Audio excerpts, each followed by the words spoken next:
Good morning students. मैं Sushma काशिव Harda degree college Harda के YouTube channel पर आप सभी का स्वागत करती हूं।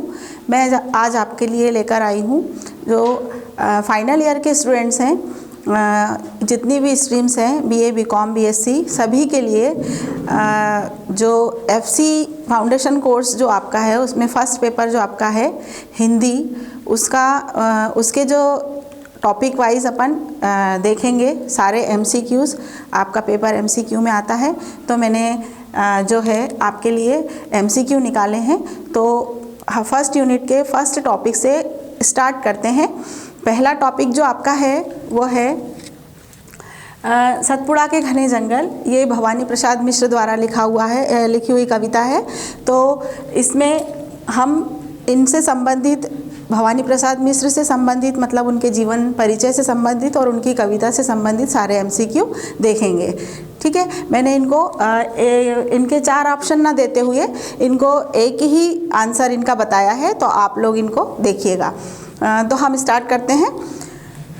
सतपुड़ा के घने जंगल टॉपिक का नाम है और इसके जो लेखक हैं वो भवानी प्रसाद मिश्र हैं। ठीक है, भवानी प्रसाद मिश्र का जन्म कब हुआ? तो इनका जन्म 29 मार्च 1913 को हुआ था। मिश्र जी का जन्म कहाँ हुआ? गांव टिगरिया, होशंगाबाद और मध्य प्रदेश। ये मैंने 3 इसलिए बताए हैं आपको। अगर गांव पूछा जाता है तो टिगरिया बताना है आपको, और अगर जिला पूछा जाता है तो होशंगाबाद, और अगर राज्य पूछा जाता है तो मध्य प्रदेश। ठीक है, इसके बाद अगला क्वेश्चन है आपका, भवानी प्रसाद मिश्र की प्रसिद्धि क्या है? तो ये हिंदी के प्रसिद्ध कवि और गांधीवादी विचारक थे। भवानी प्रसाद मिश्र की मृत्यु कब हुई? 20 फरवरी 1985 को इनकी मृत्यु हुई थी। भवानी प्रसाद मिश्र किस काल के कवि थे? ये आधुनिक हिंदी साहित्य के प्रमुख कवि थे। भवानी प्रसाद मिश्र का इनका प्रथम काव्य था गीत फरोश। भवानी प्रसाद मिश्र को अर्थ किस काव्य कृति के लिए 1972 में साहित्य अकादमी पुरस्कार मिला था? तो इनको बुनी हुई रस्सी के अर्थ के लिए काव्य कृति का पुरस्कार मिला था। कब मिला था? 1972 में। ठीक है, इसके बाद अगला क्वेश्चन आपका है, भवानी प्रसाद मिश्र किस सप्तक के कवि थे? तो भवानी प्रसाद मिश्र जो है वो दूसरा सप्तक के कवि थे। तारा सप्तक में जो 7 सप्तक होते हैं उसमें से ये दूसरा सप्तक के कवि थे। इसके बाद अगला आपका आता है, भवानी प्रसाद मिश्र के पिता का नाम क्या था? तो पंडित सीताराम मिश्र था इनके पिताजी का नाम। भवानी प्रसाद मिश्र की किन भाषाओं पर अच्छी पकड़ थी? तो इनकी हिंदी, संस्कृत और अंग्रेजी पर अच्छी पकड़ थी। इसके बाद आपका अगला क्वेश्चन आता है, भवानी प्रसाद मिश्र ने किस सन में कविताएं लिखने की शुरुआत की? तो इन्होंने 1930 में अपनी कविताएं लिखने की शुरुआत की थी। भवानी प्रसाद मिश्र की प्रमुख रचनाएं जो थी वो कौन कौन सी थी वो देखेंगे हम। इनकी प्रमुख रचनाएं थी गीत फरोश, बुनी हुई रस्सी, नीली रेखा तक, मानसरोवर, अनाम तुम आते हो, त्रिकाल संध्या, चकित है दुख, कालजयी, खुशबू के शिलालेख, शरीर, कविता, फसलें और फूल, परिवर्तन जिए, अंधेरी कविताएं, नीली रेखाएं तक। इसके साथ मिश्र जी की कुल 22 पुस्तकें जो है वो प्रकाशित हुई। बाल साहित्य इनका था तुकों के खेल, संस्मरण इन्होंने जो लिखा जिन्होंने मुझे रचा, निबंध इनका जो था कुछ नीति कुछ राजनीति। इसके बाद इनके जो पुरस्कार है वो देखेंगे हम। हिंदी साहित्य में योगदान के लिए इन्हें पद्मश्री से सम्मानित किया गया था, और 1982 में उत्तर प्रदेश की हिंदी संस्थान के द्वारा संस्थान सम्मान से भी इनको अलंकृत किया गया था। इसके बाद 1983 में मध्य प्रदेश शासन द्वारा शिखर सम्मान से इनको पुरस्कृत किया गया था। अगला है, पंडित भवानी प्रसाद मिश्र किन के दर्शन से प्रभावित थे? तो ये महात्मा गांधी के दर्शन से प्रभावित थे।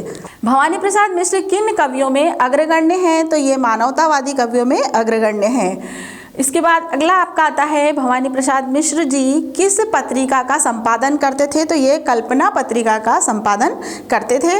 अगला क्वेश्चन है, सतपुड़ा के घने जंगल के रचयिता का नाम क्या है? तो भवानी प्रसाद मिश्र है। सतपुड़ा के घने जंगल किस देश में पाए जाते हैं? मध्य प्रदेश में। इसके बाद है मध्य प्रदेश के किस भाग में सतपुड़ा पर्वत है, तो मध्य प्रदेश के उत्तर भाग में सतपुड़ा पर्वत है। प्रकृति के विविध स्वरूपों की मनोहारी घटा क्या है, घने जंगल।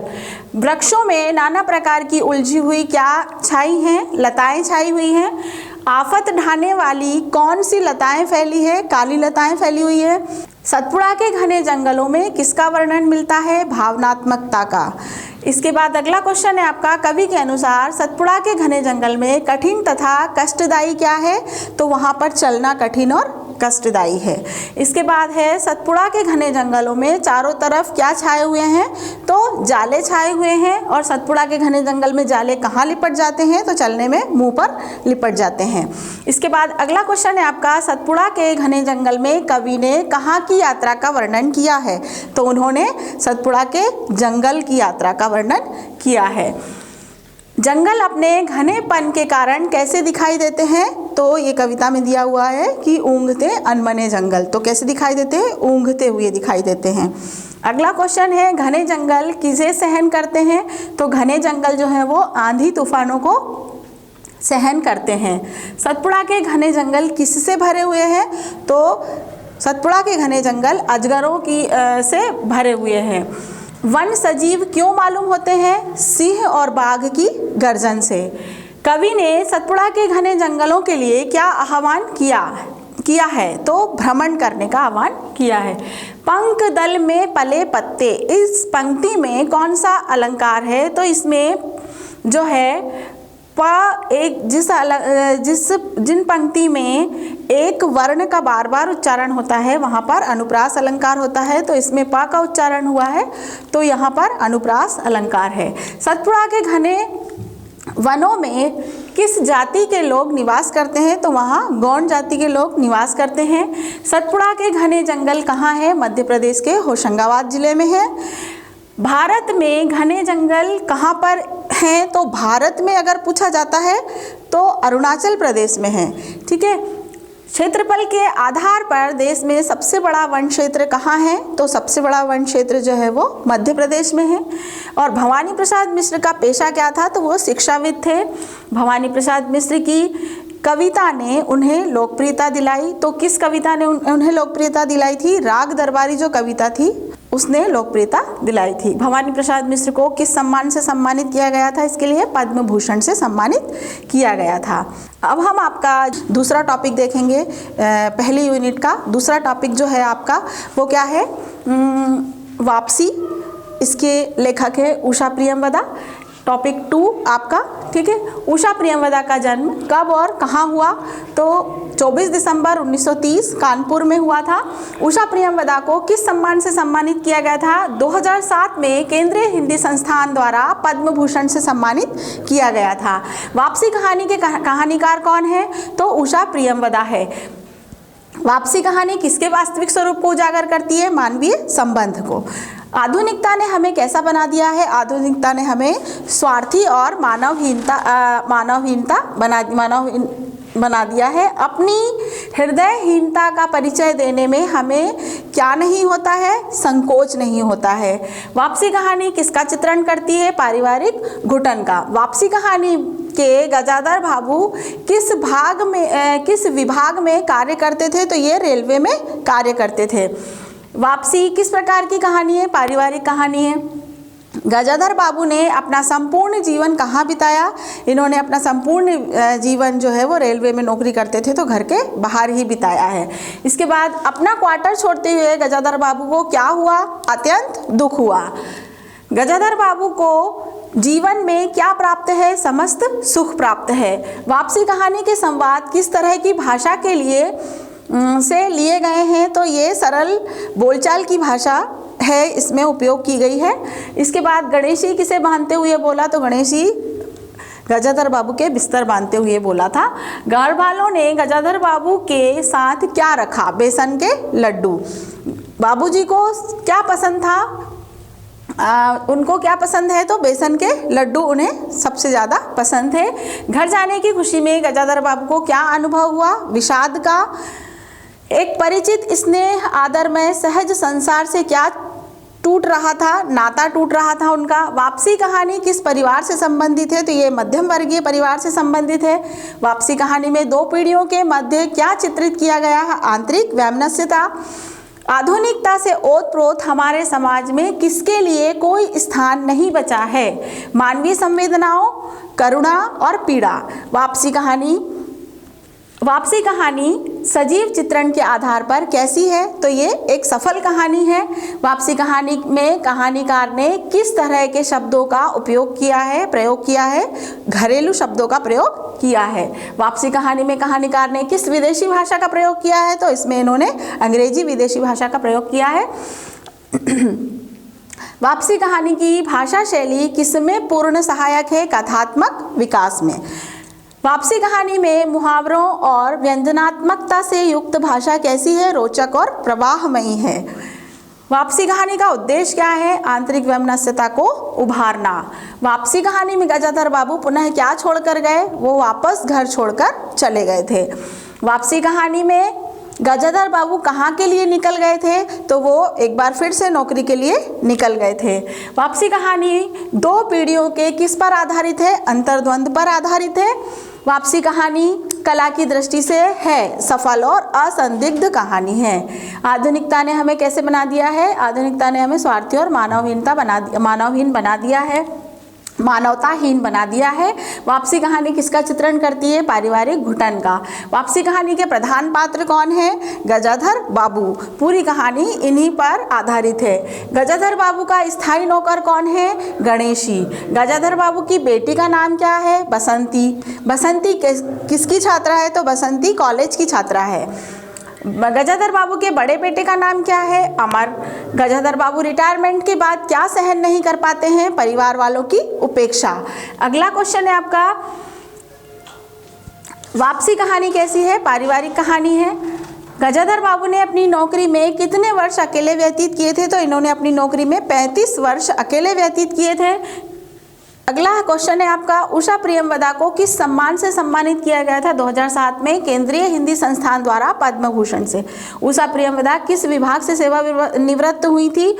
तो ये मेडिसिन के दक्षिण एशियाई विभाग में प्रोफेसर के पद से जो है सेवानिवृत्त हुई थी। उषा प्रियमवदा ने स्नातकोत्तर की उपाधि कहाँ प्राप्त की? इन्होंने इलाहाबाद विश्वविद्यालय से अंग्रेजी में स्नातकोत्तर की उपाधि प्राप्त की थी। अब हम देखेंगे अपना यूनिट फर्स्ट का टॉपिक 3rd।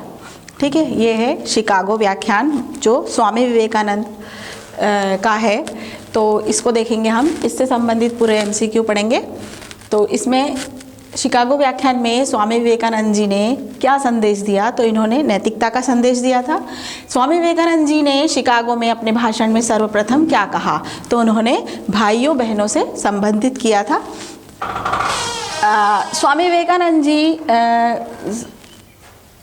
विवेकानंद जी ने ब्राह्मण की तुलना किससे की थी? ब्रह्मांड की तुलना किससे की थी? तो ब्रह्मांड की तुलना इन्होंने शून्य से की थी। शिकागो में क्या प्रसिद्ध है? तो शिकागो में कसाई खाना जो है वो प्रसिद्ध है।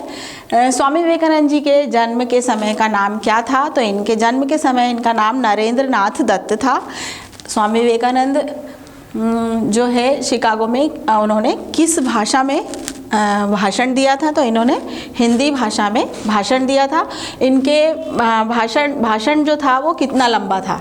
जो इन्होंने शिकागो में भाषण दिया था वो 200 शब्दों का था। इसके बाद कितने वर्ष की आयु में विवेकानंद जी ने गेरुआ वस्त्र पहनना प्रारंभ किया था? तो इन्होंने 25 वर्ष की आयु में गेरुआ वस्त्र पहनना प्रारंभ किया था। इनका जन्म कब हुआ था?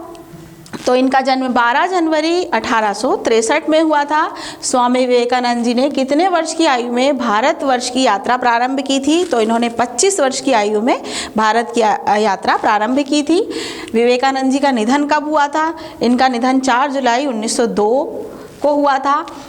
स्वामी विवेकानंद जी ने शिकागो व्याख्यान में शून्य की तुलना किससे की थी? तो इन्होंने अनंत ब्रह्मांड से शून्य की तुलना की थी।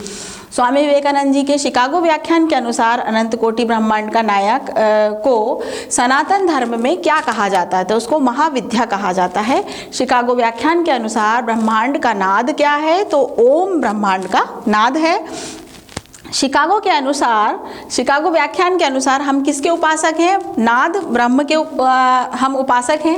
शिकागो व्याख्यान के अनुसार स्त्रीलिंग किसका पालक है? स्त्रीलिंग जो है वो सृष्टि का पालक है, और पुल्लिंग जो है वो व्याख्यान के अनुसार पुल्लिंग सृष्टि का क्या है? कारक है। इसके बाद शिकागो व्याख्यान के अनुसार सृष्टि में उभयलिंग क्या कर रहा है? तो उभयलिंग जो है वो संचारण कर रहा है। और शिकागो व्याख्यान के अनुसार किस रंग का प्रकाश बिंदु है? तो नीले रंग का प्रकाश बिंदु है। शिकागो व्याख्यान के अनुसार कितने कोटि ब्रह्मांड की उत्पत्ति हुई है? तो अनंत कोटि ब्रह्मांड की उत्पत्ति हुई है। शिकागो व्याख्यान के अनुसार अनंत कोटि ब्रह्मांड उत्पत्ति को क्या कहा जाता है? महाविस्फोटक कहा जाता है। शिकागो व्याख्यान के अनुसार जब अनंत कोटि ब्रह्मांड का लय होता है तब उसे क्या कहते हैं? तो उसे महानिपात कहा जाता है। शिकागो व्याख्यान के अनुसार ब्रह्मांडों की गति, विपत्ति, व्युत्पत्ति काल, परिस्थिति कैसी होती है? पूर्व अनिश्चित होती है। शिकागो व्याख्यान के अनुसार नीलकांत की सुंदर प्रकृति का संचारण किसमें होता है? तो अंबर धाम में होता है। शिकागो व्याख्यान के अनुसार हमें किसका सम्मान करना चाहिए? तो धराधाम का हमें सम्मान करना चाहिए। शिकागो व्याख्यान के अनुसार मनुष्य का पहला कर्तव्य क्या है? प्रकृति का संरक्षण करना। शिकागो व्याख्यान के अनुसार सुबह उठकर हमें सबसे पहले किसे प्रणाम करना चाहिए? तो हमारी धरती माँ को प्रणाम करना चाहिए। शिकागो व्याख्यान के अनुसार किसका तिलक माथे पर लगाना चाहिए? तो हमारी धरा धूल का तिलक जो है वो माथे पर लगाना चाहिए। स्वामी विवेकानंद जी का जन्म जो है वो कहाँ हुआ था? कलकत्ता में हुआ था। स्वामी विवेकानंद जी के शिकागो व्याख्यान के बाद कितने मिनट तक सभागार जो है वो तालियों से गूंजता रहा? तो 26 मिनट तक जो है वो सभागार तालियों से गूंजता रहा। जितना बड़ा संघर्ष होगा उतनी ही शानदार क्या होती है? जीत होती है। शिकागो व्याख्यान के अनुसार जैसे तुम सोचोगे तो क्या होगा? वैसे ही बन जाओगे। शिकागो व्याख्यान के अनुसार खुद को कमजोर समझना क्या है? सबसे बड़ा क्या है? सबसे बड़ा पाप है। स्वामी विवेकानंद जी का ध्येय वाक्य क्या था? उठो, जागो और लक्ष्य प्राप्त करो। अगला है आपका, जो व्यक्ति किसी सांसारिक वस्तु से व्याकुल नहीं होता उसे क्या प्राप्त होता है? अमरत्व प्राप्त होता है। स्वामी विवेकानंद जी के पिता का नाम क्या था? इनके पिताजी का नाम विश्वनाथ दत्त था। इनकी माता का नाम भुवनेश्वरी देवी था।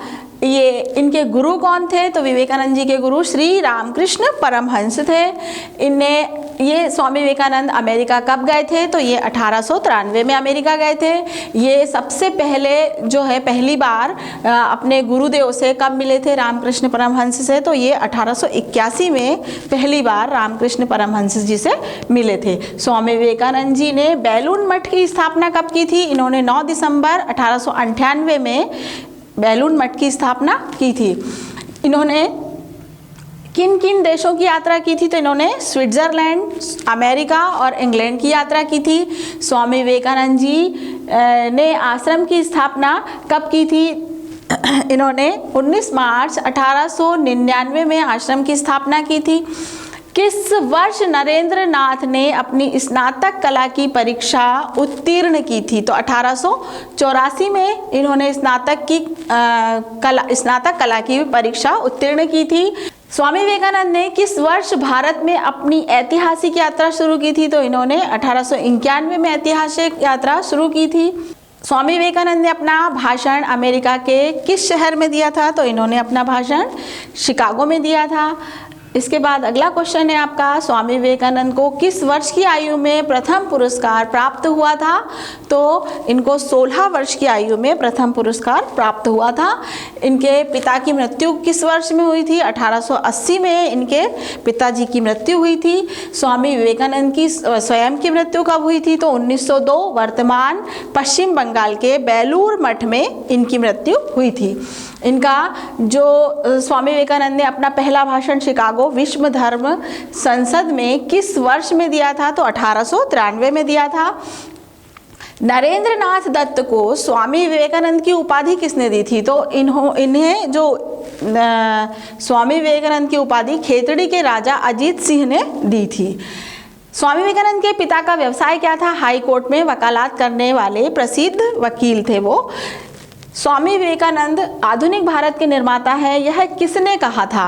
यह किसने कहा है? नेताजी सुभाष चंद्र बोस ने कहा है। इसके बाद स्वामी विवेकानंद की शिष्या मार्गरेट नोबल के नाम से प्रसिद्ध हैं, तो कौन है? भगिनी निवेदिता।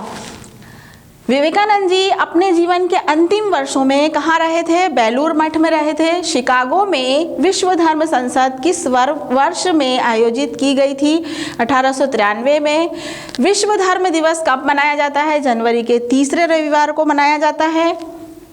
विश्व के 5वें अवतार को किस अवतार के रूप में माना जाता है? वामन अवतार के रूप में माना जाता है। सिखों का प्रसिद्ध तीर्थ स्थल श्री हरमंदिर साहिब कहाँ स्थित है? तो ये अमृतसर में स्थित है।